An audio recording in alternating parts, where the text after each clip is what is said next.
The day Kevin left, I stood in our, now my, living room, surrounded by the echoes of his final words. "You're not my responsibility anymore.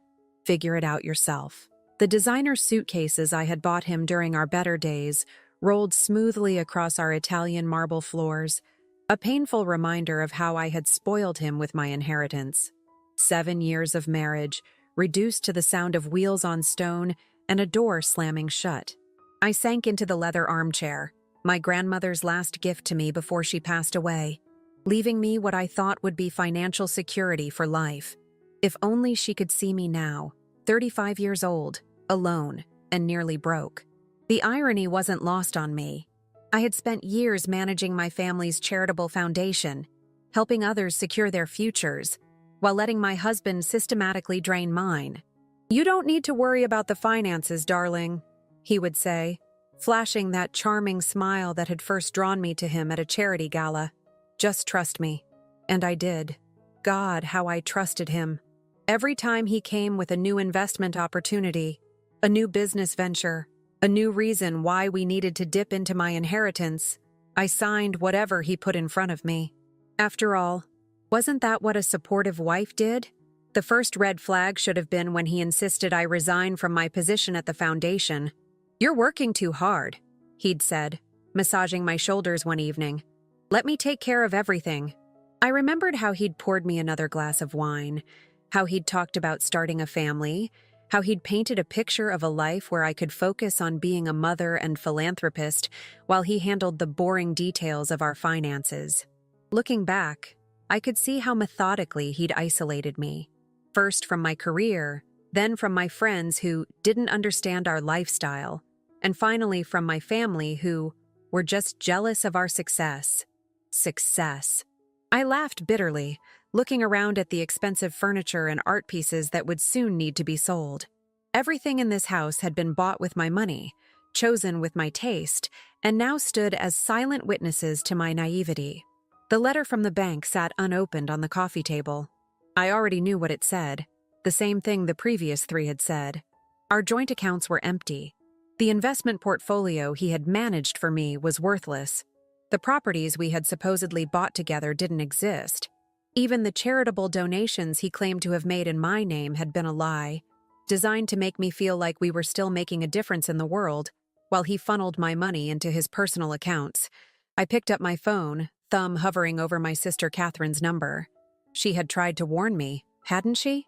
"He's changing you, Emma," she'd said during our last real conversation 3 years ago. "You used to be so independent, so sure of yourself." I had defended him then, accused her of being unsupportive, of not understanding true love. Now, the thought of admitting she had been right made my stomach churn. But as I sat there, watching the sunset paint shadows across my luxurious prison, something unexpected began to stir within me. It wasn't just anger or shame, though God knows I felt plenty of both. It was something else, something that felt almost like relief. The pretense was over. The exhausting dance of maintaining appearances, of ignoring the gnawing doubts, of making excuses for his increasingly erratic behavior. It was finally done. I walked to the window, pressing my forehead against the cool glass. Below, the city was coming alive with evening lights, people hurrying home to their families or out to meet friends. Normal lives, real lives, not the carefully curated facade I had been living behind. When was the last time I had done something real? Made a decision that was truly my own? The distant sound of sirens mixed with the urban symphony, and I found myself thinking about the women I used to help at the foundation. Women who had lost everything but somehow found the strength to rebuild. I used to admire their resilience while secretly believing I would never find myself in their shoes. How arrogant I had been. How sheltered. My phone buzzed. A text from Kevin. "Left some paperwork for you to sign. Have my lawyer send it over tomorrow. It's the least you can do after everything I've done for you." I stared at the message, feeling the last pieces of my old life crumble away. Everything he'd done for me. My fingers tightened around the phone, and for the first time in years, I felt something that scared me more than anger or shame or even relief. I felt powerful. Because in that moment, looking at his message, I realized something crucial. He thought this was the end of my story. He thought he had written my finale, the cautionary tale of a naive heiress, taken for everything she had. But standing there, watching my reflection grow stronger in the darkening window, I knew better. This wasn't my ending.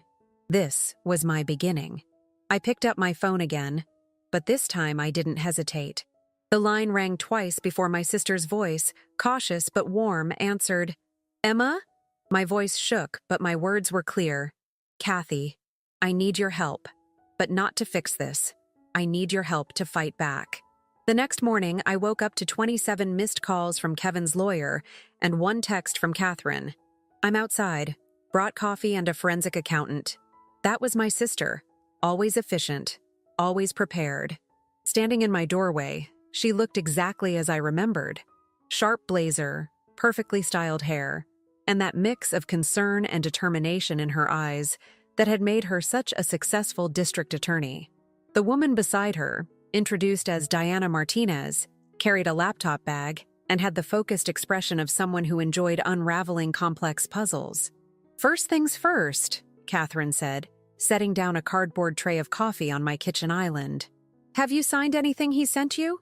I shook my head, watching as Diana began setting up her laptop. "He's been texting nonstop about some urgent paperwork, but I haven't responded." "Good." Catherine's approval felt like a warm blanket. "Because once Diana's done going through your finances, we're going to have a very different kind of conversation with his lawyer." The next 4 hours were excruciating. Diana methodically traced every transaction from the past 7 years, while I watched my life's decisions laid bare in spreadsheets and bank statements. Each discovery felt like a fresh slap. The fake investment firms he'd created, the systematic transfers to offshore accounts, the forged signatures on loan documents. "He was planning this from the beginning," Diana said quietly, turning her laptop screen toward us. "Look at the pattern. The first transfers started just 2 weeks after your marriage." I stared at the dates, remembering our honeymoon in Bali. While I had been writing heartfelt messages in my journal about new beginnings and true love, he had been setting up shell companies to hide my money. "There's something else," Diana continued, her finger tracing across the screen. "These transactions here, they're not just going to his accounts. There are regular payments to someone named Elena Summers. They started about 3 years ago." The name hit me like a physical blow. Elena, Kevin's personal assistant, the one he'd insisted we needed to help manage our charitable giving. Young, efficient Elena with her perfect suits and sympathetic smiles. Elena, who had sat across from me at countless charity functions, nodding enthusiastically as I talked about our foundation's mission while she and Kevin were. I barely made it to the bathroom before getting sick. When I returned, shaking and pale, Catherine was on the phone with someone, her voice carrying that steely edge I remembered from childhood arguments. "No, Mr. Davidson, I don't think you understand. My sister won't be signing anything. In fact, your client should be very concerned about what we've uncovered this morning." She paused, listening, then smiled in a way that reminded me of a documentary I'd once watched about sharks. "Yes, that's right. I'm that Catherine Miller. And if your client thinks he can intimidate my sister into silence with whatever documents you're so eager to have signed, he clearly hasn't done his homework about our family." While she continued the call, Diana showed me more of what she'd found. The foundation's supposed donations had been redirected to private accounts. The charitable projects we'd claimed tax credits for had never existed. Kevin hadn't just stolen my inheritance. He'd turned our foundation's mission into a front for fraud. "The good news," Diana said, "is that he got sloppy toward the end. Maybe he thought you'd never check, or maybe Elena made him careless. Either way, he left traces. We can prove intent to defraud, and with your sister's help, we can build a strong case." A case. The word echoed in my mind, bringing with it images of courtrooms and public records and newspaper headlines. My hands began to shake again, but this time not from nausea. "Everyone will know," I whispered. "Everyone will know how stupid I was, how completely he fooled me." Catherine ended her call and sat beside me, taking my trembling hands in hers. "Listen to me, Emma. You're not the first woman who's trusted the wrong person, and you won't be the last.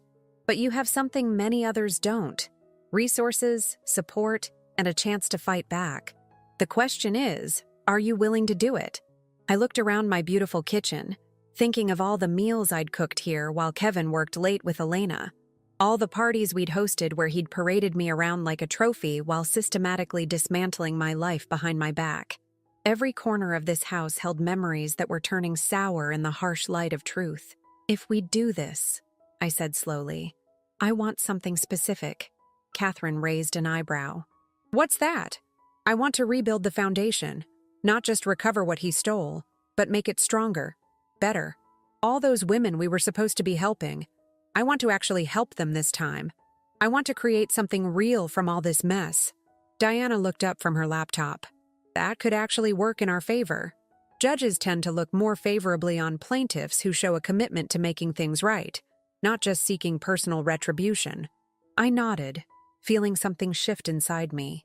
The shame was still there, but it was being crowded out by something else. Purpose. Then I want to do this right. Not just the legal case, but everything. I need to understand all of it. The finances, the foundation work, everything I let him handle because I thought that's what a good wife did. Catherine squeezed my hand. That's my sister talking, the one I've missed. Just then, my phone buzzed with another text from Kevin. Why isn't Davidson receiving the signed papers? Don't make this difficult, Emma. You know you're not equipped to handle things without me. I showed the message to Catherine and Diana. My sister's expression hardened, but Diana suddenly sat up straighter, staring at her screen. Wait, she said, her fingers flying across the keyboard. That message. Emma, when exactly did Kevin start using this particular tone with you? This language about you not being equipped to handle things? I thought back, remembering countless similar messages. About 3 years ago, around the time he hired Elena, actually. Why? Diana's expression was intense. Because I'm looking at the Foundation's financial records from that period, and there's something here that doesn't make sense. The patterns change completely around that time, becoming more aggressive, more careless. It's almost like... She trailed off, frowning at her screen. Like what? Catherine and I asked simultaneously. Diana looked up, her eyes wide. Like someone else started making the decisions. Someone who didn't know the Foundation's business as well as Kevin did. Someone who might have pushed him into taking bigger risks, making sloppier choices. I felt a chill run down my spine as pieces began falling into place. Are you saying what I think you're saying? I'm saying, Diana replied carefully, that we might have been looking at this all wrong. Kevin might not be the mastermind we assumed he was. And if I'm right, we're not just dealing with a husband who betrayed his wife. We're dealing with something much more complicated. Catherine leaned forward, her professional interest clearly piqued. Show me everything. As they bent over the laptop together, I stood and walked to the window, watching the mid-morning sun paint shadows across my carefully manicured lawn. Somewhere out there, Kevin and Elena were probably feeling very pleased with themselves, very secure in their victory over the naive heiress they'd manipulated so successfully. They had no idea what was coming. The next week passed in a blur of activity. Diana had set up a makeshift office in my dining room, transforming the space where I'd once hosted charity galas into a command center for our investigation. The elegant tablecloth was now buried under stacks of financial documents, and my expensive crystal centerpiece had been replaced by a laptop displaying endless streams of data. Elena Summers, Catherine read from her tablet one morning, graduated from Berkeley with honors in financial engineering. Worked for 3 major investment firms before seemingly disappearing from the corporate world about 4 years ago. She looked up at me, right around the time she conveniently appeared in your lives. I was sitting at my usual spot, nursing what had become my morning ritual of strong coffee and stronger resolve. Kevin said he found her through a recruitment agency, said she came highly recommended for foundation work. Diana snorted without looking up from her computer. Oh, she came recommended, all right, by herself. She turned her screen toward us. Look at this. The recruitment agency Kevin supposedly used? It was registered just 2 weeks before Elena's hiring, dissolved 3 weeks after. The address traces back to a virtual office in Delaware. The implications hit me hard. She orchestrated her own hiring? But why? Why go to all that trouble? Because, Catherine said slowly, your foundation wasn't her first target. She placed a stack of newspapers on the table. Diana and I have been doing some digging. Look at these. The articles spanned several years in different cities. Each told a similar story. Wealthy families, charitable foundations, mysterious financial losses. The names were different, but the pattern was identical. A skilled financial advisor would appear, gain trust, and then disappearance, bankruptcy, scandal.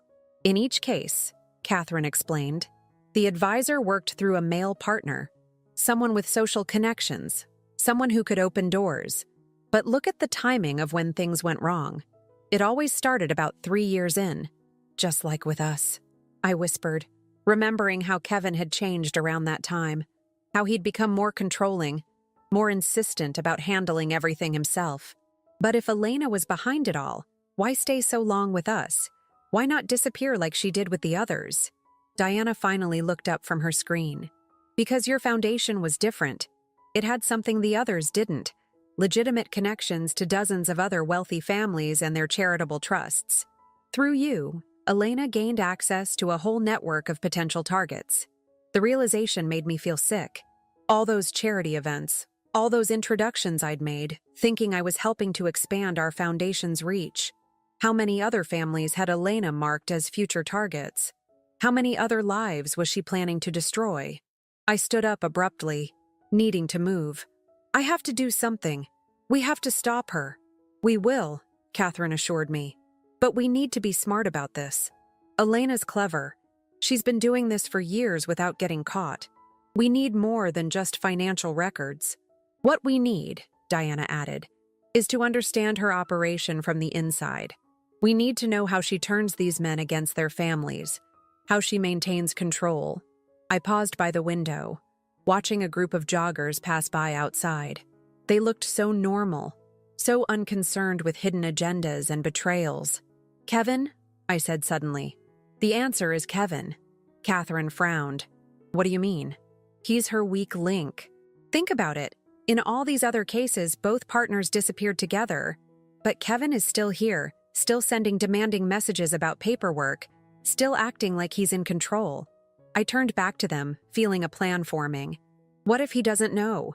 What if he has no idea that Elena's done this before? Diana's eyes widened. The sloppiness in the recent transactions. It could be because he's actually making mistakes, not just being careless. If Elena's been manipulating him the same way they manipulated you, then he might be just as much a victim, Catherine finished, albeit a willing one. I shook my head. No, he made his choices. He chose to betray me, to steal from me, to lie to me. Elena might have orchestrated it, but every decision was his. What I'm saying is, he might be useful to us precisely because he doesn't know he's being played too.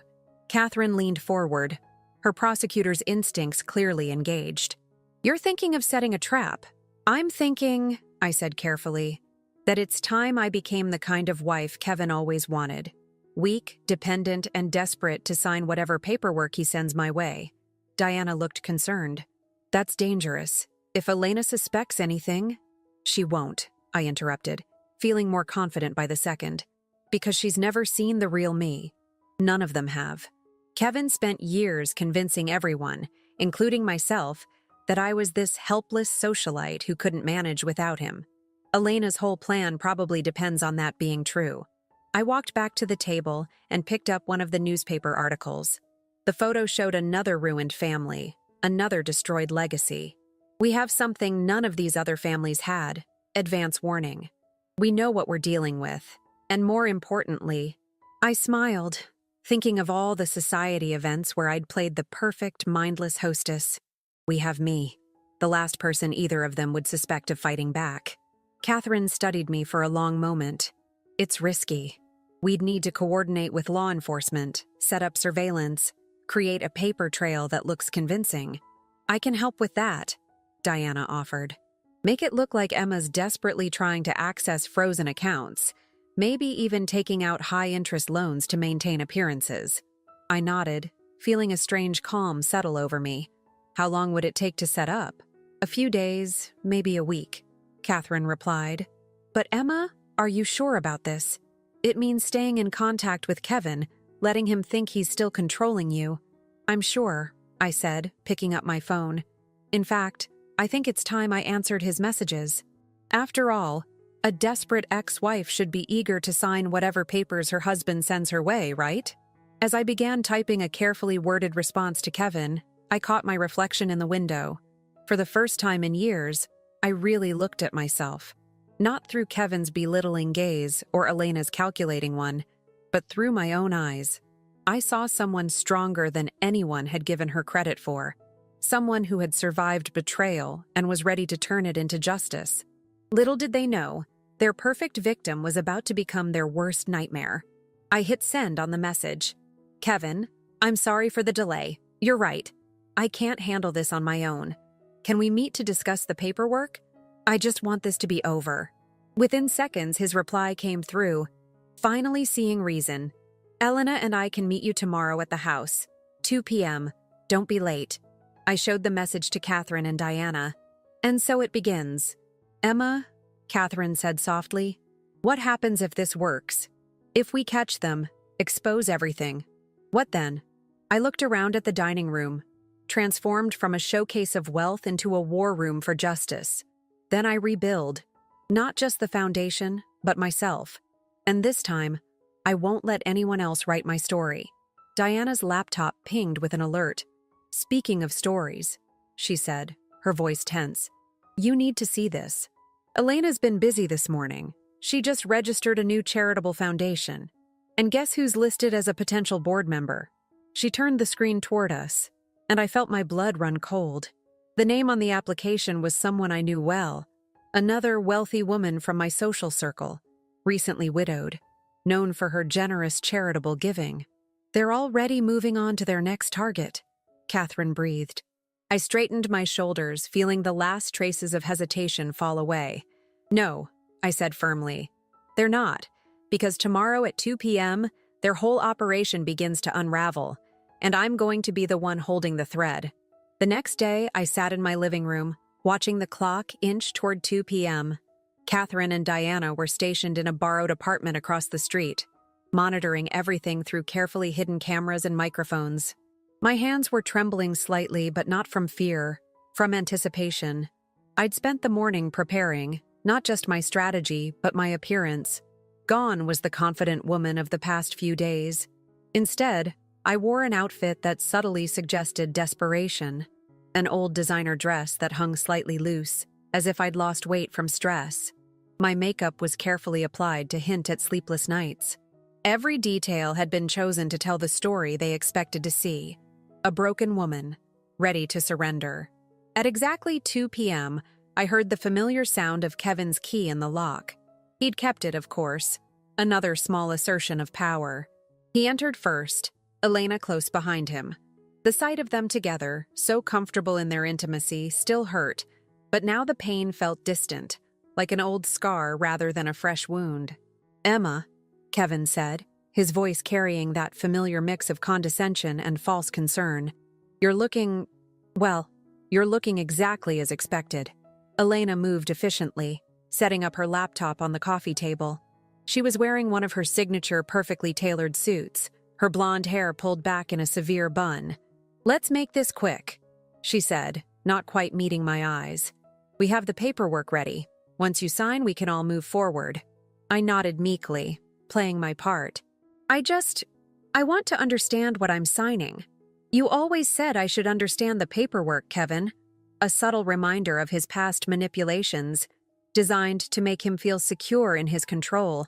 He exchanged a quick glance with Elena. Of course, darling. It's simple, really. These documents formally separate our assets and dissolve the foundation. It's the cleanest way to handle things. Dissolve the foundation? I let my voice shake. But what about all our projects? The women we were helping? Elena stepped in, her tone professionally sympathetic. Sometimes we have to make hard choices, Emma. The foundation's finances are complicated. This is the best solution for everyone. I reached for the papers with trembling hands, making a show of trying to read them through tears. I just never thought. Everything we built. What we built, Kevin interrupted sharply, was a fantasy. You're not equipped to run a foundation, Emma. You never were. That's why you needed me. That's why you still need my guidance now. I watched Elena's face as he spoke. There, a tiny flicker of satisfaction. She was enjoying this, I realized. Not just the success of her scheme, but the emotional manipulation itself. This was part of her pattern, part of how she kept her marks under control. Before I sign, I said softly, can I at least know where the money went? The recent donations for the Women's Shelter Project? Another quick glance between them. Elena spoke first. Those funds were unfortunately mismanaged. Market downturns, poor investments. Like the investments in Globe Enterprises? I asked innocently. The change in the room was instant. Elena's fingers stilled on her laptop. Kevin's facade of concern cracked slightly. Globe Enterprises was one of their shell companies, one they didn't know we'd discovered. I don't know what you're talking about, Kevin said, but his voice had lost some of its confidence. I kept my tone confused, vulnerable. Oh, I thought I saw that name on some paperwork. There were so many companies listed. Globe Enterprises, Sunset Holdings, Marina Partners. I named 3 more of their fake companies, watching their reactions.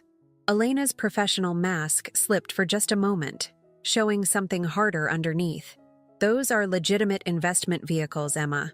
Not that you'd understand the complexities involved. You're right, I said, letting tears fill my eyes. I never understood finance. That's why I hired that accounting firm last week to explain everything to me. The room went very still. Kevin's face had gone pale. What accounting firm? Oh, some local place.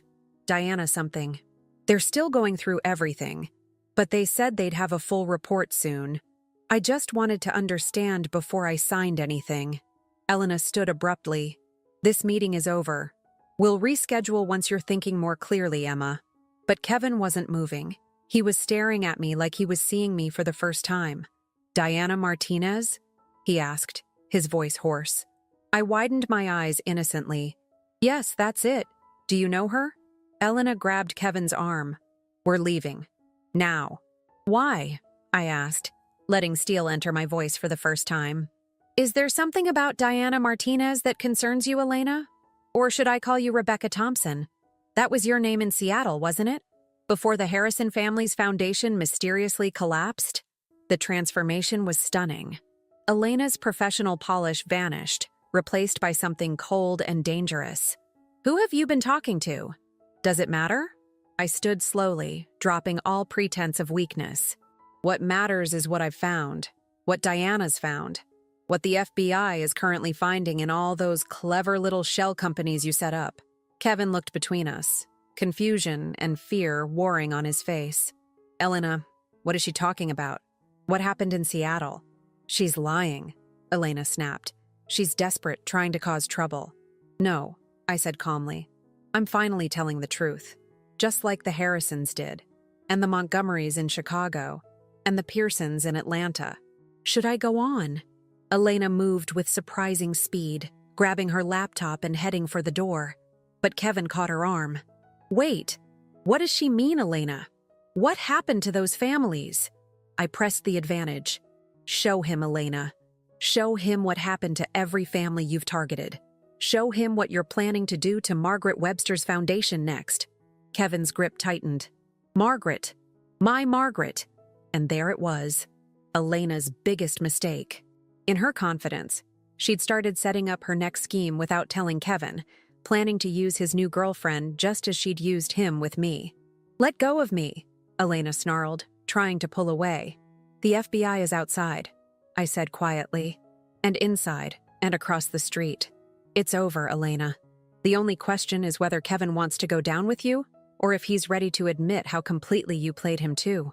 The next few minutes were chaos. Elena tried to run but was caught at the door by waiting agents. Kevin, faced with the full truth of his situation, crumbled and began confessing everything. Catherine emerged from the surveillance apartment with a team of prosecutors, and Diana arrived with boxes of evidence. But I barely registered any of it.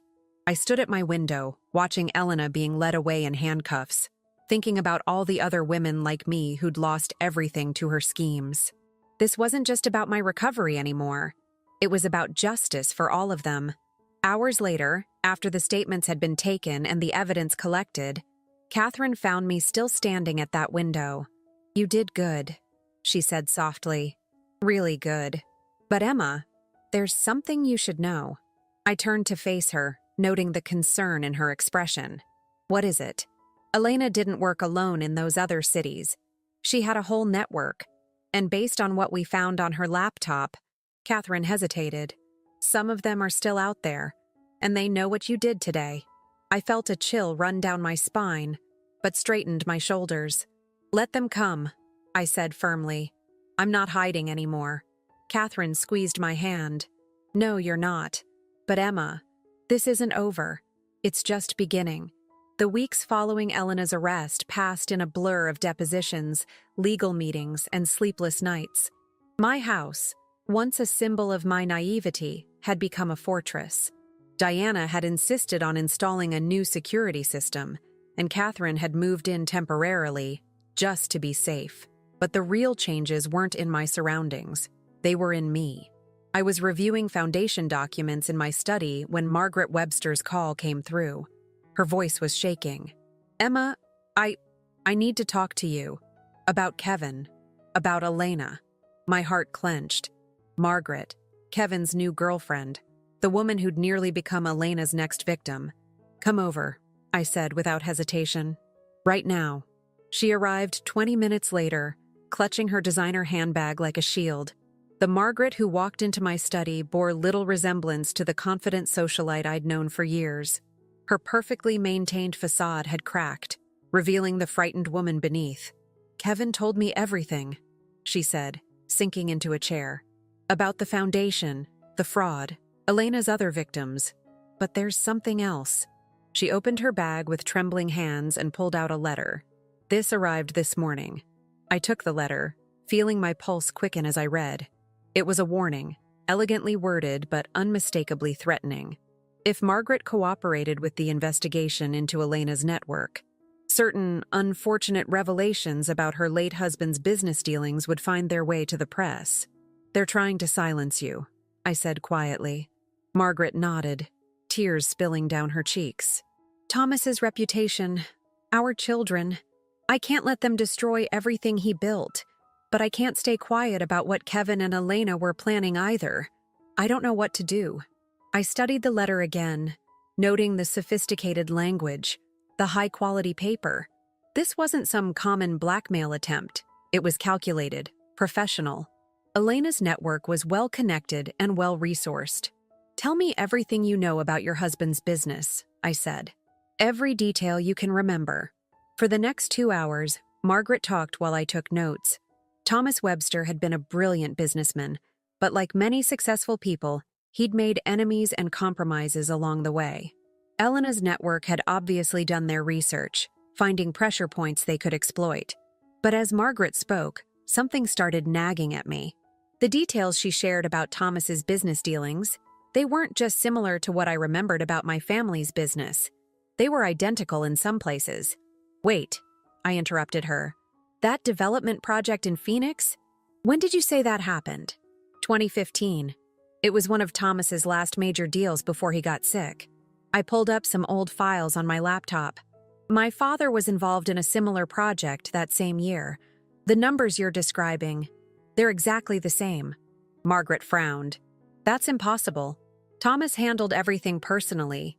He would have mentioned working with your father. Unless," I said slowly, "neither of them knew they were being used in the same scheme." I called Diana, putting her on speaker. "Diana, I need you to look into something.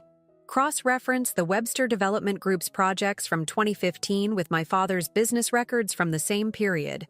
Focus on the Phoenix deal." Diana's fingers flew across her keyboard. "Give me a minute." Oh, wow. What is it?" Margaret and I asked simultaneously. "The Phoenix project. It never existed. At least not the way either of your families thought it did. The paperwork was real. The permits were real, but the actual development, it was all smoke and mirrors. Both families were investing in a ghost project, managed through separate shell companies that… Wait, more typing. Emma, one of the companies involved? It was registered to a woman named Victoria Pierce. The name hit me like a physical blow. Victoria Pierce, Elena's mentor from her early banking days. A name that had appeared in several of the files we'd recovered from Elena's laptop. They've been at this for years, I breathed. Long before Elena started targeting charitable foundations. They were using legitimate businesses as covers, playing families against each other without anyone realizing. Margaret's face had gone pale. If they have this kind of information about all their targets, then they can blackmail anyone who tries to expose them, I finished. But they made a mistake with Thomas's records. They assumed you wouldn't understand the business details well enough to spot the inconsistencies. A spark of anger flashed in Margaret's eyes. Because I'm just another helpless widow? Exactly. I smiled grimly. Just like I was supposed to be a helpless ex-wife. They keep underestimating us, Margaret, and that's going to be their downfall. I turned back to the phone. Diana, we need to go deeper.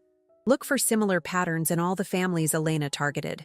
Not just the foundation fraud, but any business dealings that overlapped.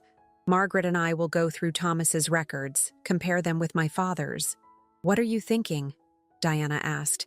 I'm thinking it's time we turned their own weapon against them. If they want to threaten exposure, let's show them what real exposure looks like. Every scheme, every fake project, every manipulated investment. We'll uncover all of it. Margaret straightened in her chair. They'll come after us harder. Yes, I agreed. But this time, we'll be ready. And we won't be alone. I pulled up my contact list, names and numbers of other women from Elena's files, potential victims we'd identified but hadn't approached yet. Each one likely had pieces of this puzzle without realizing it.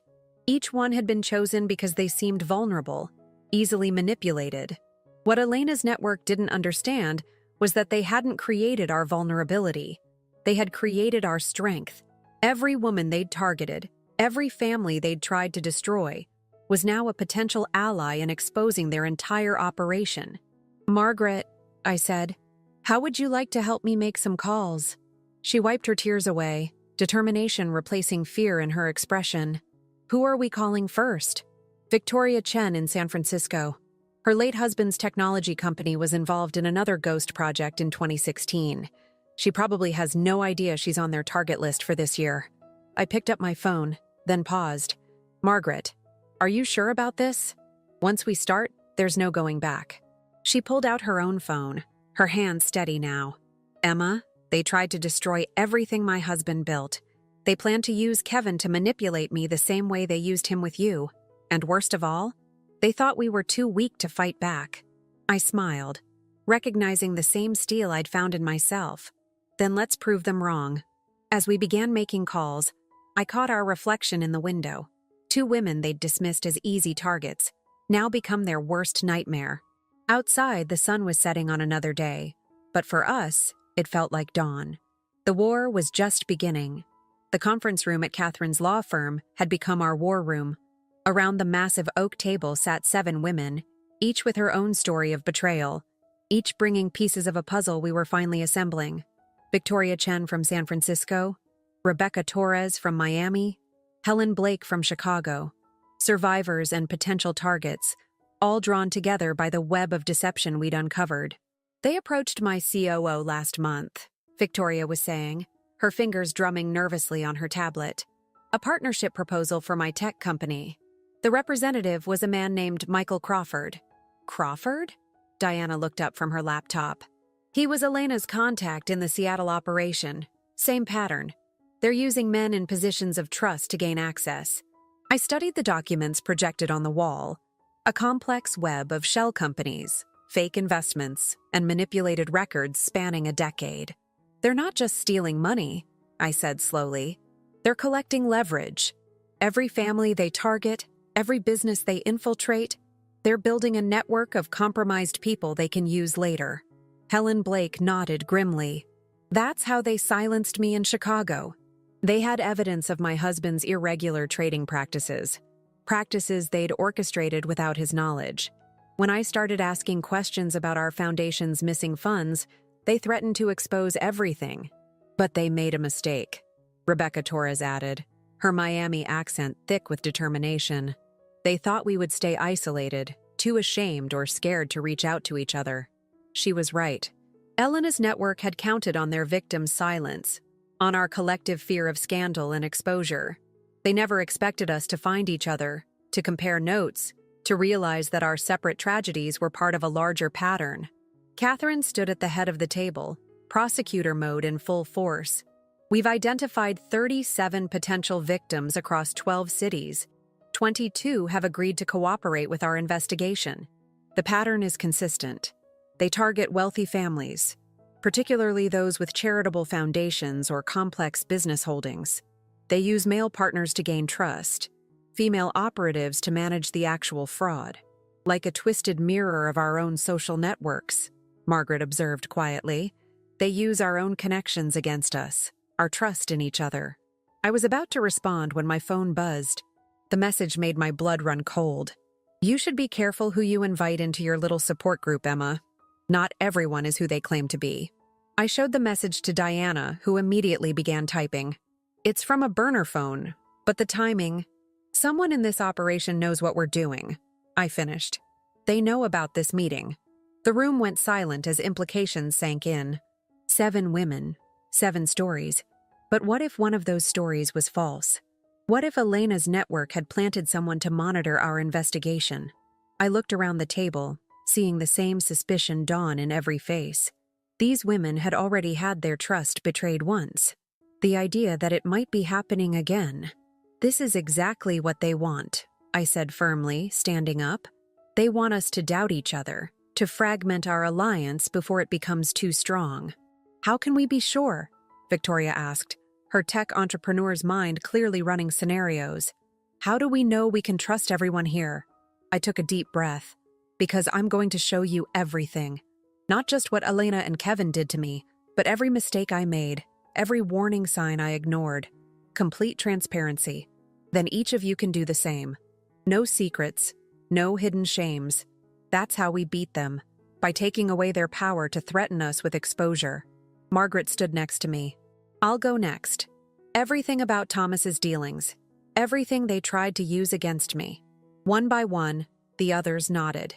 For the next 3 hours, we laid our stories bare. Every detail, every vulnerability, every piece of leverage Elena's network might have. Diana documented everything, building a comprehensive picture of their operation. It was during Rebecca's story that I noticed something. Wait, I interrupted. That investment firm in Cayman, what was the name again? Blue Horizon Partners, Rebecca said. They handled the offshore transfers. Victoria's eyes widened. That's the same firm that approached my COO. Different name on the paperwork, but the same logo. Diana's fingers flew across her keyboard.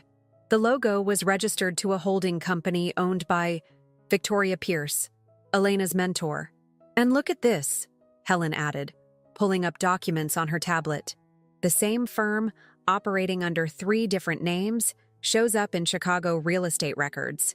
All properties purchased within weeks of my husband's death.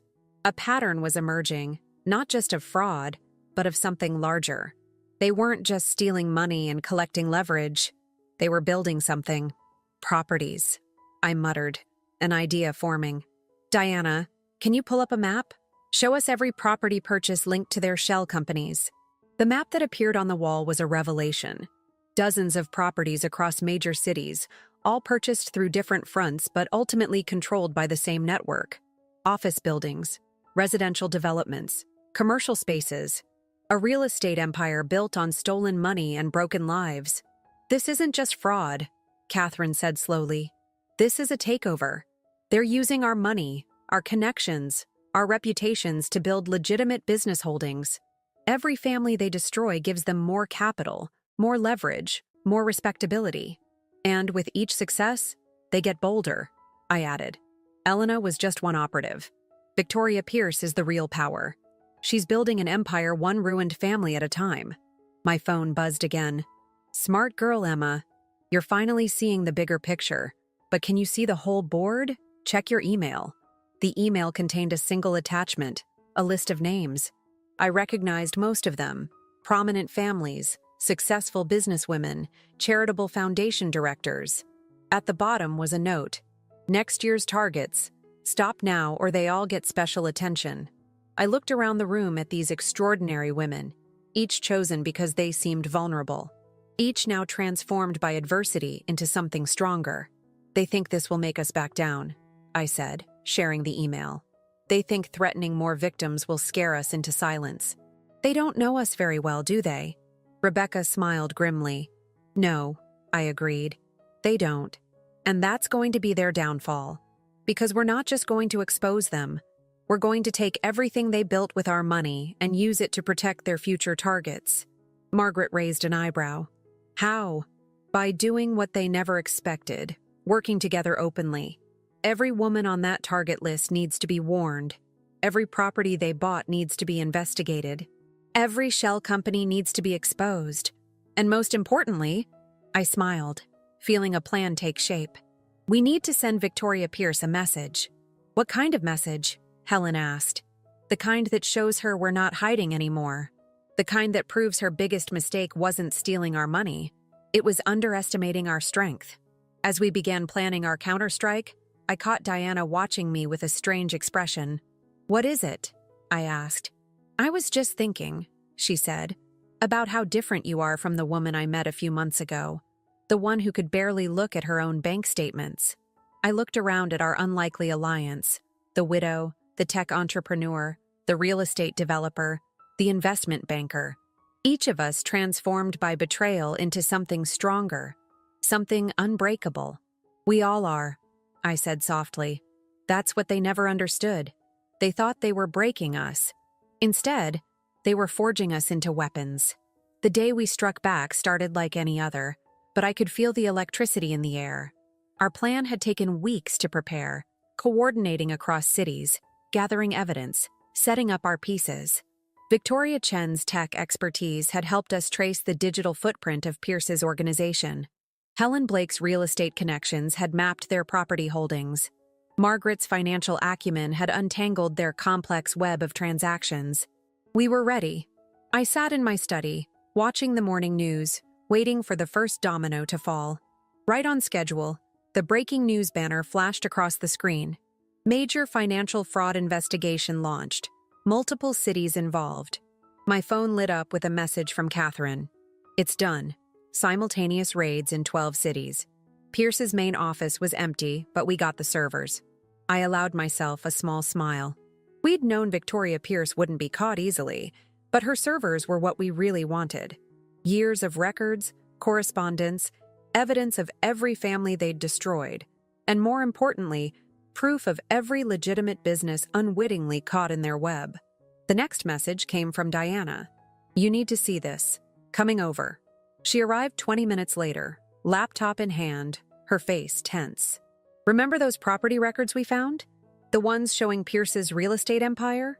There's something else, something we missed. She pulled up a document. A complex organizational chart showing holding companies, investment firms, and property management groups. At first glance, it looked like what we already knew about Pierce's operation. But as Diana zoomed in on one branch, my blood ran cold. The Millbrook Foundation, I whispered. My family's original charitable foundation, the one I'd inherited from my grandmother. How is this possible? We shut it down after Elena. No, Diana said quietly. You shut down the public face of it, but the legal entity still exists. And according to these records, it's now a major shareholder in Pierce's legitimate holdings. The implication hit me like a physical blow. They're using my family's foundation, my foundation, to legitimize their entire operation. It gets worse, Diana continued. The foundation's status makes all their transactions look legitimate. Every property purchase, every investment. They've been hiding behind your family's reputation for years.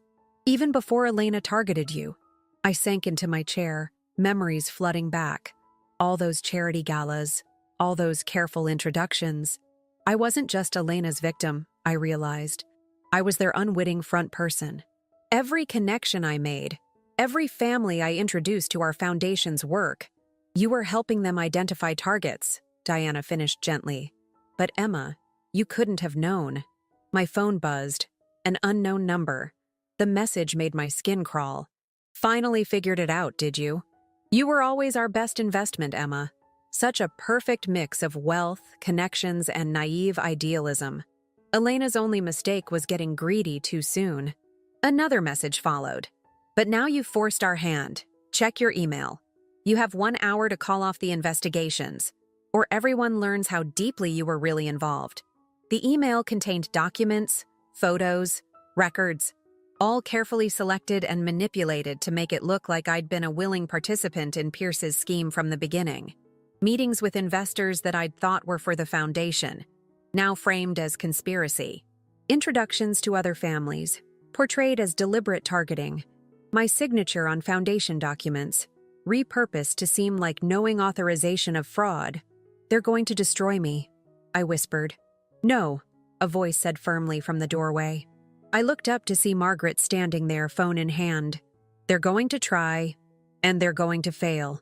She walked in, followed by Victoria Chen and Helen Blake. We saw the evidence they sent, Victoria said.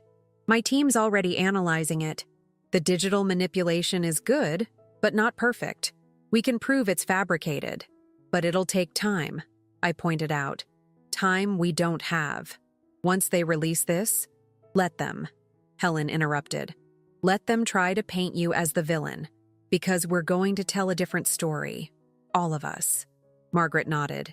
Every woman they targeted, every family they tried to destroy. We're all ready to stand with you, to testify that we never met you before this investigation, that our experiences with Pierce's organization had nothing to do with you or your foundation. But my reputation will survive, Catherine said, joining us. Because you're going to get ahead of this. You're going to tell your story first, all of it. The manipulation, the isolation, the way they used your genuine desire to help people against you. And you're going to do it right now. She held up her phone. I have a contact at the Financial Times ready to run your full story. Not just about Elena and Kevin, but about how you discovered the larger conspiracy, how you brought all these women together, how you chose to fight back instead of staying silent. I looked around at these women, my allies, my friends, and felt something shift inside me. Pierce's organization had spent years weaponizing shame and isolation. They'd counted on their victims being too afraid of exposure to fight back. You know what will happen if we do this, I said slowly. They'll retaliate. Not just against me, but against all of you. Victoria smiled grimly. Let them try. My tech team has already locked down our systems. Helen's lawyers are ready for injunctions. Margaret's financial team is monitoring every transaction. And I've got something special planned, Diana added, her fingers flying across her keyboard. While they're busy trying to discredit you, they won't notice what's happening to their own network. My phone buzzed again. Time's running out, Emma. Make the call. I looked at the message, then at these extraordinary women who had turned their pain into power. Pierce's organization had spent years studying us, learning our weaknesses, calculating how to break us. But they'd missed something crucial. They'd never seen us together. I picked up my phone and dialed the Financial Times. This is Emma Miller, I said firmly, and I have a story to tell. As I began speaking, Diana's laptop pinged with alerts. Pierce's carefully constructed empire was starting to unravel, its legitimate facades cracking under the weight of exposed truth. And somewhere, I knew, Victoria Pierce was realizing her greatest mistake. She had taught us how to be ruthless. Now she would learn what that really meant. The morning after my interview went live, I woke up to find my world both falling apart and coming together in ways I never expected. My phone was flooded with messages, some supportive, others accusatory. The Financial Times article had opened a floodgate, and everyone had an opinion about the woman who had exposed Victoria Pierce's empire. Turn on the news, Catherine texted. Channel 7. I clicked on the TV to see Kevin being led out of his apartment in handcuffs. The crawler at the bottom of the screen read, "Former executive turns state's evidence in massive financial fraud case." He looked smaller somehow, his designer suit wrinkled, his confident smile replaced by something desperate and afraid. "He's been talking all night," Diana reported when she arrived an hour later. Once he realized Pierce was willing to sacrifice him, he couldn't spill information fast enough. But Emma, there's something else. She laid a manila envelope on my kitchen counter.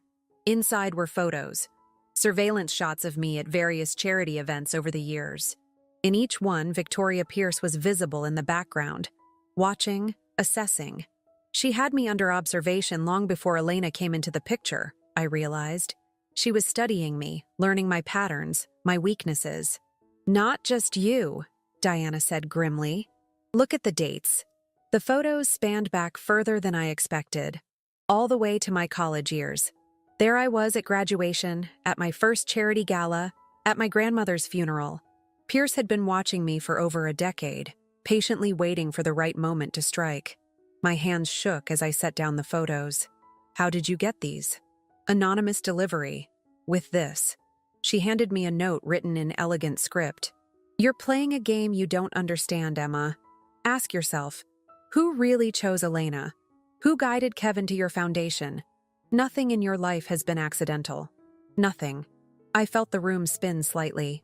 Every choice I thought I'd made independently, every relationship I'd formed, had they all been orchestrated?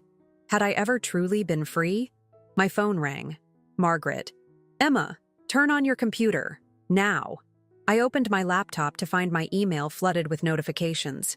Someone had accessed my foundation's old records, releasing years of correspondence, financial documents, and meeting minutes. But these weren't the manipulated versions Pierce had threatened to release. These were the originals, showing a clear pattern of external manipulation. They're trying to bury you in information, Victoria Chen said when she arrived. Make everyone so overwhelmed with details that they miss the bigger picture.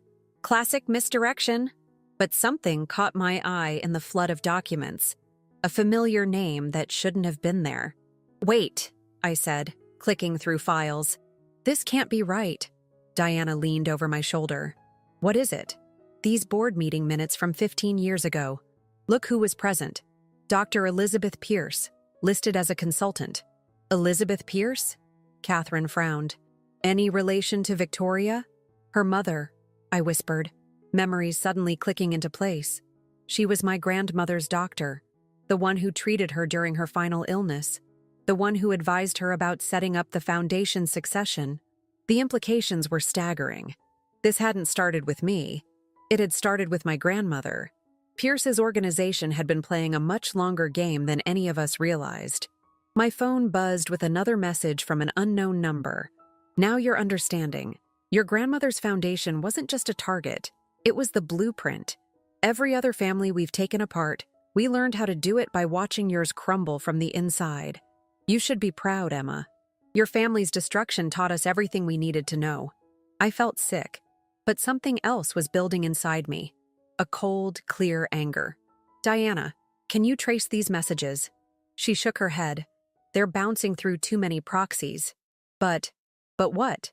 The writing style. It's personal. These aren't just taunts from a criminal organization. Whoever's sending these messages has an emotional investment in making you understand your role in their scheme. Victoria Chen had been quiet, studying the documents on her tablet. Emma, she said slowly, when exactly did your grandmother change her will to make you the foundation's heir instead of your father? A month before she died. Dr. Pierce said the stress of running the foundation would be too much for Dad's health, that I would be a better choice. And did anyone question that decision? I thought back to those painful days. No. Dad was too grief-stricken, and I was too focused on proving I could handle the responsibility. Dr. Pierce helped with everything. The legal changes, the succession planning, the isolation. Catherine added softly.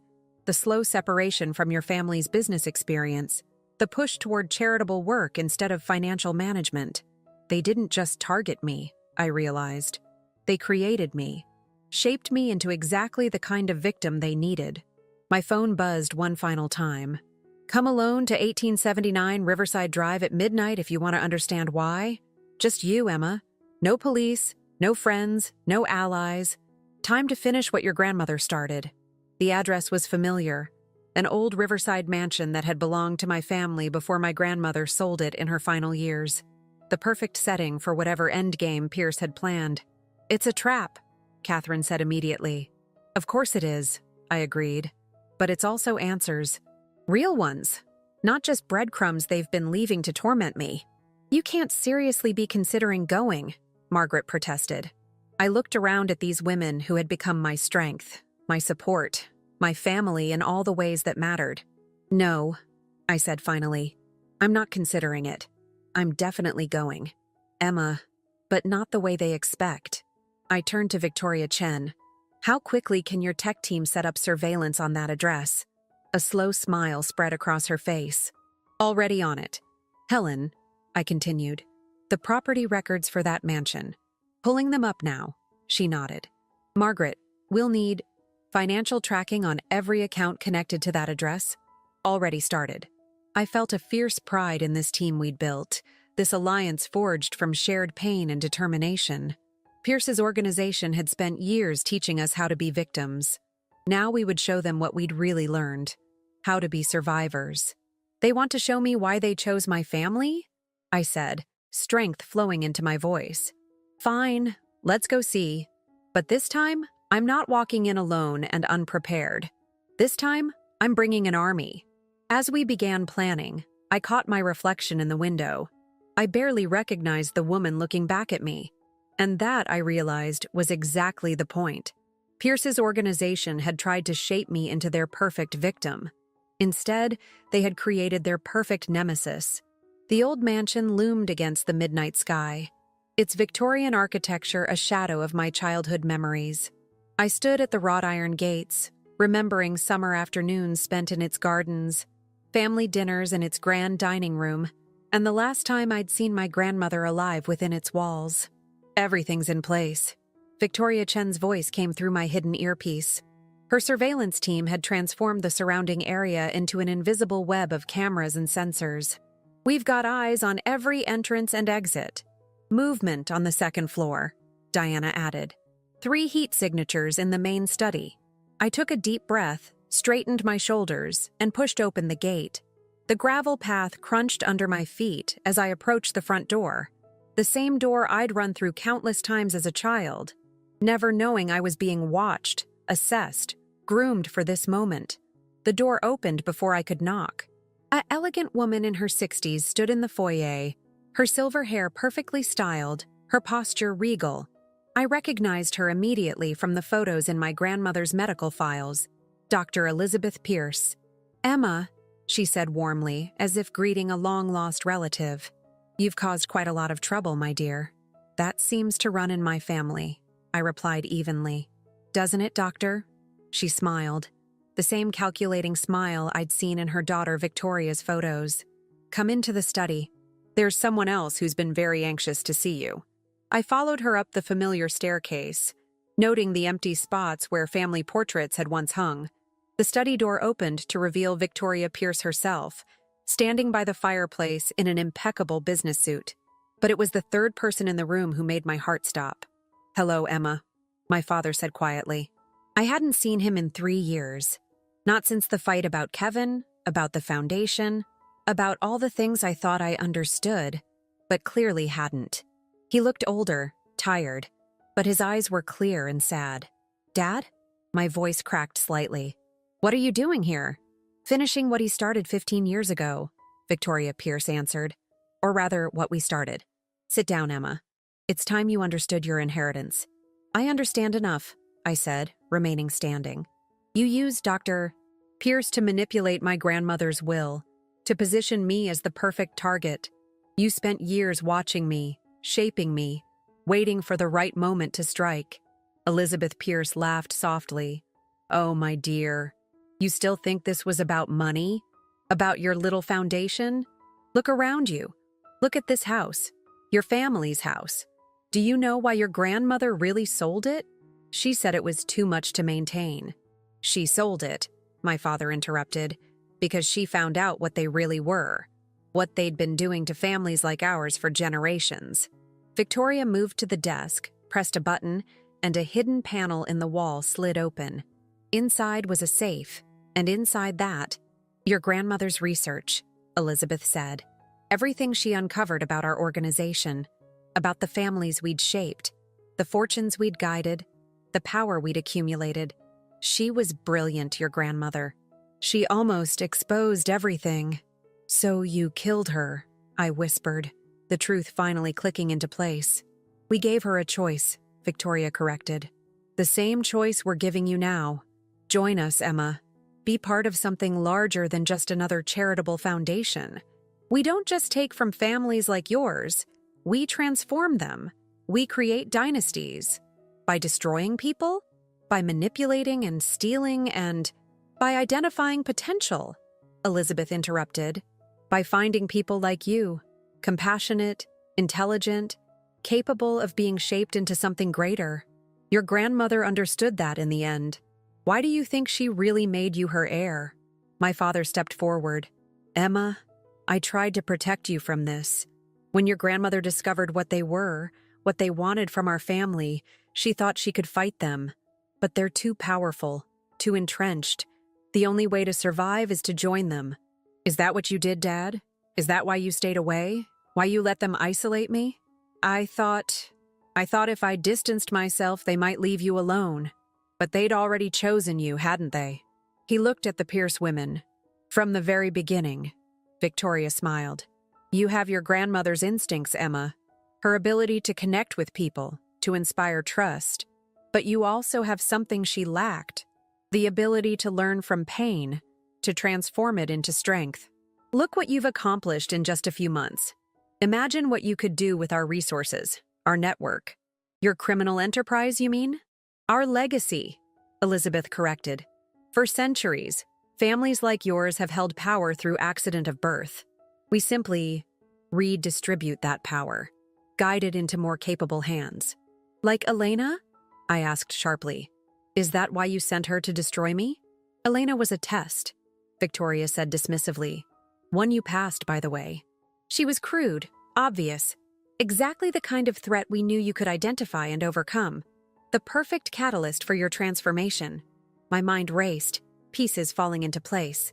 The other women, Margaret, Victoria Chen, Helen, were they tests too? Everyone is a test, my dear. Life is a series of challenges designed to reveal our true nature. You've proven yourself worthy of joining our inner circle, of continuing your grandmother's true legacy.